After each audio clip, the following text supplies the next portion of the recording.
পৃথিবীতে এমন একটি ভূখণ্ড ছিল যেখানে শতাব্দীর পর শতাব্দী ধরে শাসন করে এসেছে এমন এক বাদশা।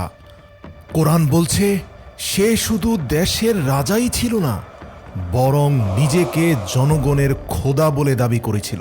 কোরআনে বর্ণিত আছে, একবার সে অহংকার করে বলেছিল, আনা রব্বুকুমুল আ'লা, আমি তোমাদের সবচেয়ে বড় রব। এই অত্যাচারী শাসক তার নিজের সামনে জনগণকে সেজদা দিতে বাধ্য করত। আর তারপর এমন এক রাত এলো যে রাতের একটি স্বপ্ন সেই বাদশার ঘুম হারাম করে দিল। মজার ব্যাপার, সে যা স্বপ্নে দেখেছে তাই তার সাথে ঘটেছে। স্বপ্ন অনুযায়ী যখন তার মৃত্যু সামনে এসে দাঁড়ালো, সে চিৎকার করে বলেছিল, আমাকে ক্ষমা করে দাও হে আল্লাহ।